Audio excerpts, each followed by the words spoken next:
پہلی تو دو باتیں اس کو سمجھ لو. ایک ہوتا ہے کہ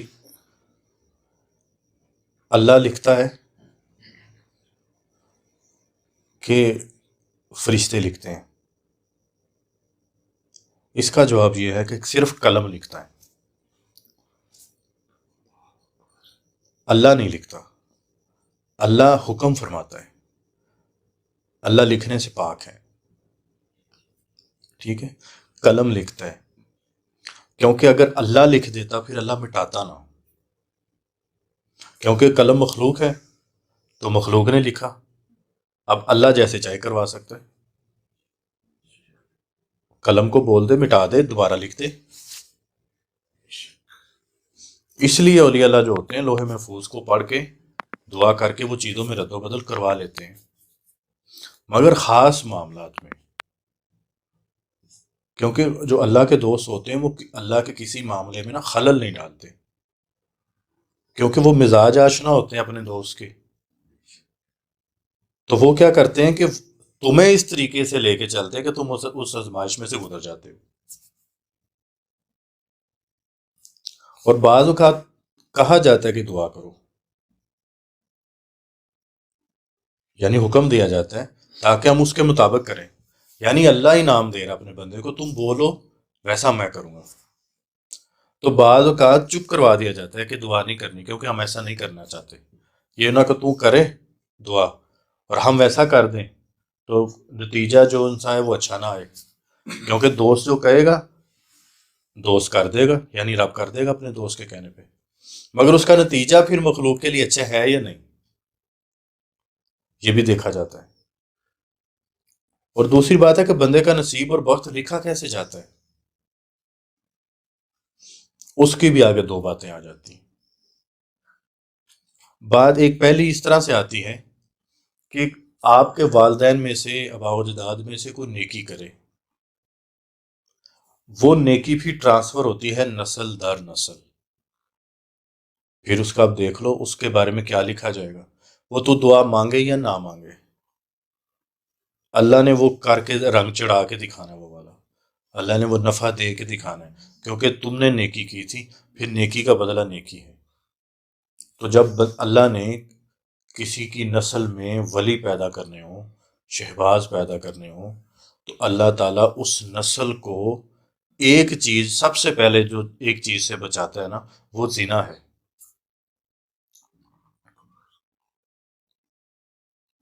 ٹھیک ہے، اور دوسری جو چیز ہوتی ہے وہ حرام رزق ہے. کیونکہ جب رزق خراب ہوگا نا کیفیات بھی خراب تبھی ہوں گی، اور ایسے کام بھی تبھی ہوں گے. تو رزق کو تو ہم پہلے نمبر پہ رکھتے ہیں اور زنا کو دوسرے پہ رکھتے ہیں. کیونکہ اگر وہ کیفیت وہ جذبہ پیدا ہو رہا ہے تو اس کا مطلب ہے سب سے مشکوک جو چیز تیری آ رہی ہے وہ تیرا رزق ہے. اور اگر تو سمجھتا ہے میرا رزق بھی ٹھیک ہے، معاملات بھی ٹھیک ہے، تو خدا نہ خواستہ پھر یہ مکافات عمل ہے. یعنی رب کہتے ہیں، اللہ تعالیٰ فرماتا ہے کہ اگر کسی نے زنا کیا تو ہم اس سے یا اس کی آنے والی نسلوں سے اس کا بدلہ ضرور لیں گے. یعنی معافی نہیں ہے، اگر تم معافی سچے دل سے نہیں مانگتے اس کے بغیر معافی نہیں ہے. یعنی خدا نہ آستہ بیوی سے، بہو سے، بیٹی سے، بہن سے اللہ کہتا ہے میں بدلہ لے کے دکھاتا ہوں. اور سچی بات ہے اللہ بدلہ لینا جانتا ہے. تم 10 دروازوں میں بند ہو جاؤ، تم 10 کمروں کے پیچھے چلے جاؤ، میرے پاس ایسے ایسے واقعات ہیں کہ میں ریکارڈ نہیں کروا سکتا، آف دی ریکارڈ آپ کو بتا دوں گا. ایسے ایسے خطرناک معاملات ہوتے ہیں کہ اللہ کہتے ہیں دیکھ میں کیسے بدلہ لیتا ہوں.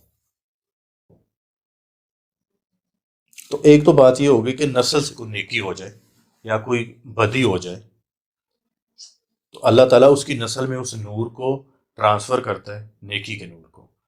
اور اگر گناہ ایسا ہو جائے تو پھر اللہ اس کی ظلمت کو، اس کی طریقی کو چلاتا ہے، حتیٰ کہ اگر اس میں سے کوئی توبہ کرنے والا نہ ہو پھر چلے گا.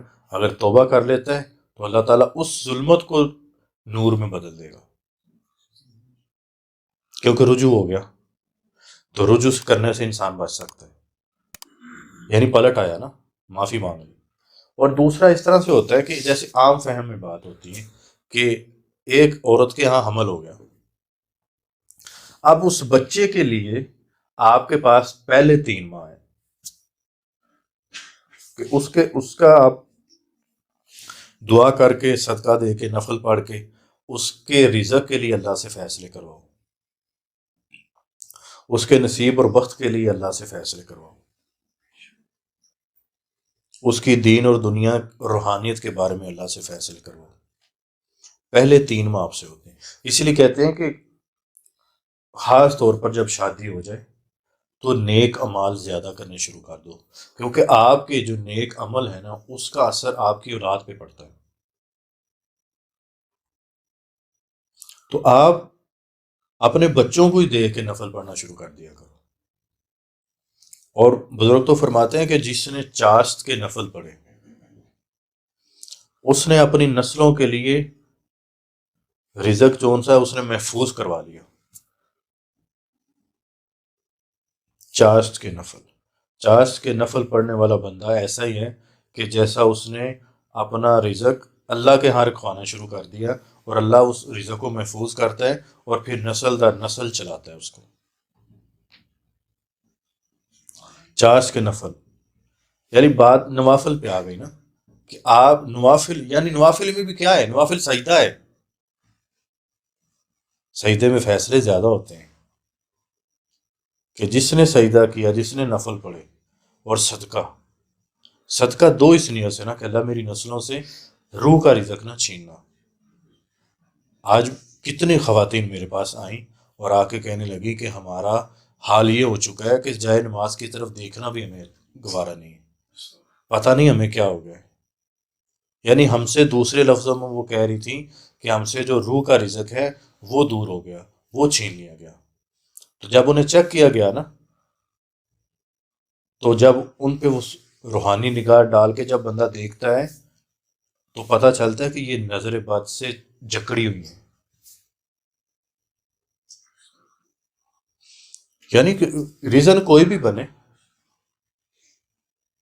رزق تو رک گیا نا روح کا، تو یہ فیصلے پہلے کروانے اللہ سے کہ اللہ میری اولاد پہ، میری نسلوں پہ، اور میری جو نسلوں کے جو لائف پارٹنر ہوں گے، جو زندگی کے ساتھی ہوں گے، ان کے لیے بھی دعا مانگنا، کیونکہ گھر اور نسل مکمل ہی ان سے ہوتی ہے۔ ان کے لیے دعا مانگنا، ان کے لیے نفل پڑھنا۔ اور جب آپ شادی کرنا چاہو اپنے بیٹے یا بیٹی کی، تو نفل اس نیت سے پڑھو، صدقہ اس نیت سے دو، دعا اس نیت سے مانگو کہ اللہ جو یہ میرے بیٹے کا یا میری بیٹی کی جو لائف پارٹنر ہوگا، جیون ساتھی ہوگا، اللہ اسے ہماری آنکھوں کی ٹھنڈک بنانا، یعنی ہمارا دل اس کے دل سے اور اس کا دل ہمارے دل سے جوڑ کے رکھنا۔ کہیں کوئی باہر کا بندہ نہ آئے ایسا کہ جو ہمارے درمیان تفرقہ ڈال سکے، ہمیں تفریق نہ کر سکے۔ ٹھیک ہے، تو یہ تیاری پہلے کرنی پڑتی ہے۔ اب میدان میں بندہ کشتی والے میدان میں اترے اور بندہ کہے دیسی گھی پی لے، تو وہ تو موشن ہی لگنے، طاقت تو نہیں آئے گی۔ طاقت کب آنی ہے؟ جب 6 ماہ سال پہلے پی، پھر کشتی کر اور پھر ہرا، اور اگر میدان میں اتر کے پیا جائے تو بس پھر دوڑ ہی ہے، پھر واش روم نہیں جانا۔ تو تیاری پہلے کرنی ہے اپنے لیے بھی۔ پہلی تو بات ہے کہ یہ بڑے نصیب کی بات ہے کہ کسی کو نہ اللہ سے یہ دعا مانگنی آتی ہو کہ یا اللہ میرا جو زندگی کا ہم سفر ہے وہ میری بھی آنکھوں کا ٹھنڈک ہو، میرے والدین کی آنکھوں کا بھی ٹھنڈک ہو۔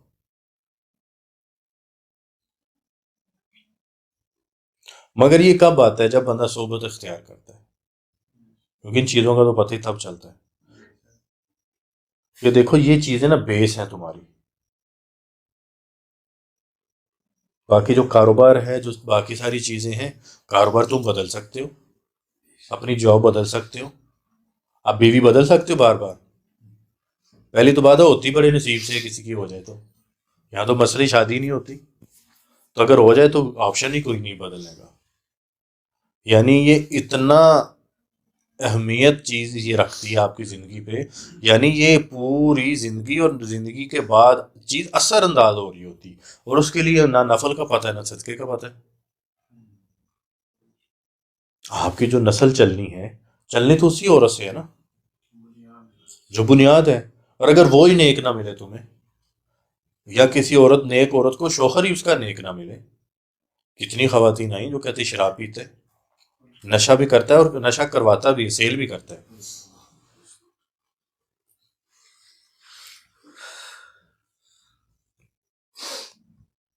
کیسا نصیب ہے بیٹا؟ نصیب بنایا جاتا ہے، نصیب بنوایا جاتا ہے۔ ان نگاہوں کو تلاش کرنا چاہیے جو کیمیائی اثر رکھتی ہوں، اس زبان کو تلاش کرنا چاہیے جو کیمیائی اثر رکھتی ہو، جو تجھے بنانا جانتی ہو، جو تمہیں تعمیر کرنا جانتی ہو، کہ تمہیں خطروں سے آگاہ کرنے والی زبان ہو، تجھے خطروں سے آگاہ کرنے والی نگاہ ہو۔ اور اگر اللہ کے حکم سے آزمائش آئے تو تیرا ہاتھ پکڑ کے اس آزمائش سے گزارنا جانتی ہو۔ کیونکہ میں اکثر یہ بات کہتا ہوں کہ بعض اوقات دعا کرنے سے منع کر دیا جاتا ہے کہ بھائی ہم اپنے اس بندے کو آزمائش میں سے گزارنا چاہتے ہیں، تو دعا کر کے بیچ میں حلل نہ ڈالنا، کیونکہ تو دعا کرے گا دعا قبول ہوگی، تو پھر وہ بندہ اس انعام کا جو حقدار بن رہا ہے، اللہ نے جو اس کو مرتبہ اور مقام عطا فرمانا ہے، اس کے لیے آزمائش ضروری ہے۔ اس لیے اولیاء اللہ کو وہ کہتے رہتے ہیں کہ آپ دعا فرمائیں، وہ کہتے کر رہے ہیں، ہم کر رہے ہیں، دراصل وہ تجھے گزار رہا ہوتا ہے اور تجھے آسرا بھی دے رہا ہوتا ہے کہ چپ کر کے چلتا رہے۔ میں نے یہ بات اپنے مرشد سے سیکھی تھی، وہ فرماتے تھے کہ کبھی کسی کی آزمائش ختم نہیں کرانی، کیونکہ جو اس کو انعام ملنا ہے اسی آزمائش کے بعد ملنا ہے، یہ نہ ہو کہ اس کا انعام مار دے تو اس کا انعام نہیں ختم کر دینا، بلکہ اس کو لے کے اس طریقے سے چلنا ہے کہ اس کو پتہ ہی نہ چلے میری آزمائش تھی اور ختم ہو گئی، یعنی مکھن میں سے بال کھینچنا ہے، اور اگر مکھن جما لو تو نہیں نکلے گا،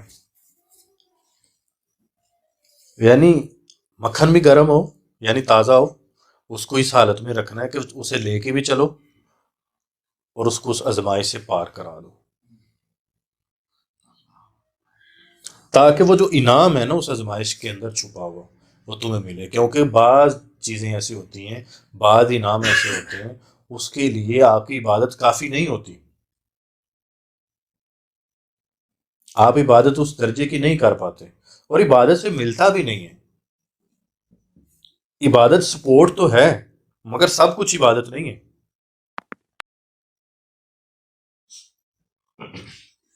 تو اگر عبادت ہی سارا کچھ ہوتی پھر نبی پاک نماز تو پڑھ ہی رہے تھے، روزے بھی رکھتے تھے، زکوٰۃ بھی، حج بھی، تو پھر آزمائش کیوں آئی؟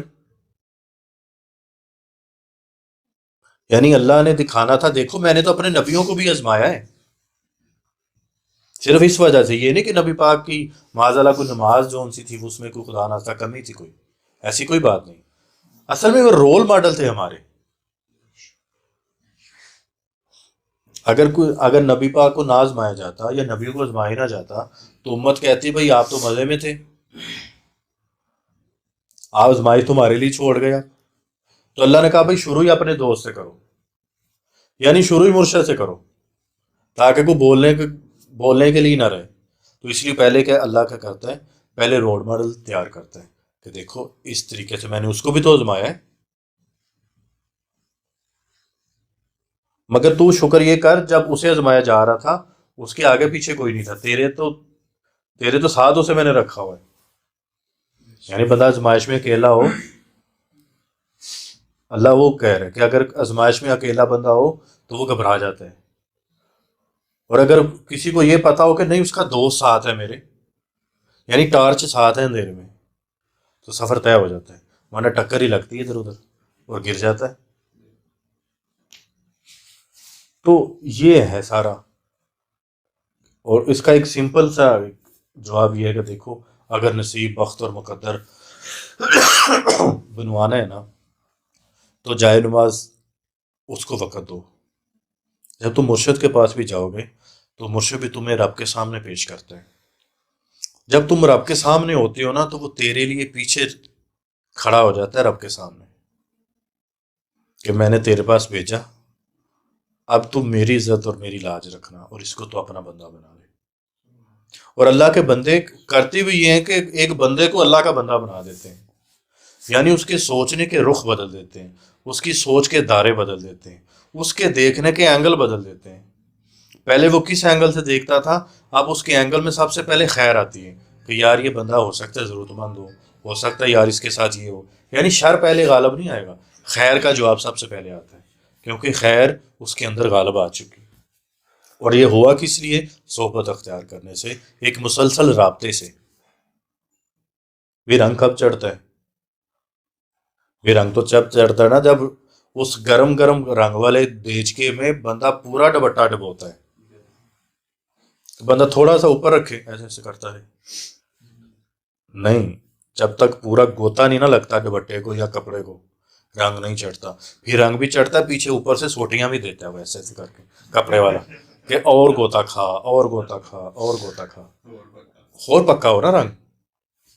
تو سب سے پہلے وہ پانی گرم کرتا ہے، اس میں رنگ ڈالتا ہے، اور پھر دوپٹے کو بھی پہلے گرم پانی سے یا پانی سے اس کو نرم کرتا ہے، اور پھر اس ابلتے ہوئے کھولتے ہوئے پانی میں ڈالتا ہے، اور وہ دوپٹہ چیخے مارتا کتنا تو ظالم ہے، دیکھ تو نے کیا کر دیا۔ تو جب اس کپڑے پہ رنگ چڑھتا ہے، اور رنگ چڑھ کے اس کو سکھاتا ہے اور پریس کرتا ہے، اور جب وہ اس کو سامنے کرتا ہے تو اس کی خوشبو اور ہوتی ہے، اس کا کپڑے کا ڈیزائن، کلر، کیا بات، بندہ کہتا ہے کتنا خوبصورت چادر ہے یہ کتنا خوبصورت لباس لگ رہا ہے، مگر لباس سے تو پوچھو ذرا کہ کس بھاؤ پہ کی تھی۔ اب یہ ہمارے پاس جیولر بیٹھے ہوئے ہیں، ان سے پوچھو نا جب سونے کو ڈیزائن کیا جاتا ہے، گولڈ کو ڈیزائن دیا جاتا ہے، زیور بنایا جاتا ہے، تو پہلے کیا کیا جاتا ہے؟ اس کو پگھلایا جاتا ہے، یعنی آگ پہ رکھا جاتا ہے۔ اب سونا بولے کہ یار یہ بڑے ظالم ہیں، مگر اسے کیا پتا کہ تمہیں اتنی قیمتی شکل دینے والا یہ، یعنی قیمتی بنانے کے لیے آپ کو آزمائش میں سے گزارا جاتا ہے، کیونکہ قیمت تب لگتی جب تو آزمائش میں سے گزرا ہوا ہو۔ اب سونا ہے، اب اس کو آپ نے ٹیسٹ نہیں کروایا، یہ ٹیسٹ کروانا نہیں چاہتے، اور لوگوں سے بولتے رہو یہ سونا، وہ کہتے ہیں بھائی پہلے ہم چیک کروائیں گے گولڈ ہے بھی کہ نہیں، نظر تو آ رہا ہے، آرٹیفیشل تو نہیں ہے، تو بھائی ٹیسٹ تو پھر ہوتا ہی ہوتا ہے، ٹیسٹ ضروری ہے۔ مگر ٹیسٹ، یہ دیکھو روحانیت میں ٹیسٹ آسانی سے گزر جاتا ہے بندہ روحانیت میں، کیونکہ اللہ استعداد اتنی دیتا ہے، بغیر روحانیت کے بندہ نہیں گزر سکتا آزمائشوں سے۔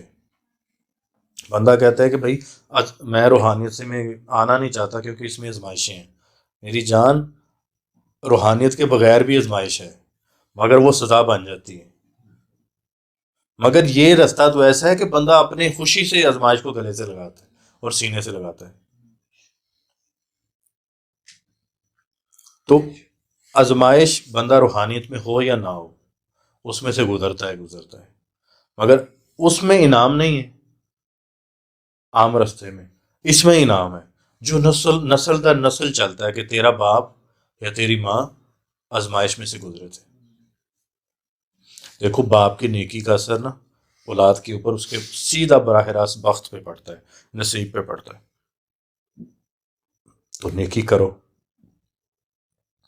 اور سب سے بہتر جو نیکی ہے وہ اللہ کی مخلوق کے ساتھ بھی نیکی ہے۔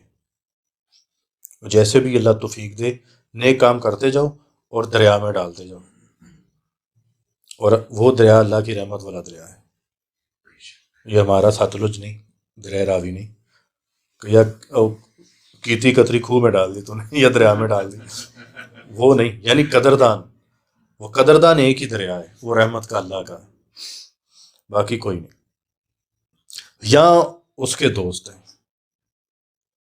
کیونکہ رنگ اسی کا چڑھا ہوتا ہے نا۔ تو یہ بات ہے، یہاں نصیب اور مقدر کی یہ سلسلے سے چلتا ہے۔ ابھی تھوڑا سا مختصر بتایا، اس پہ تو بات خیر بہت زیادہ ہو سکتی ہے، تو اس طریقے سے یہ ساری بات ہے۔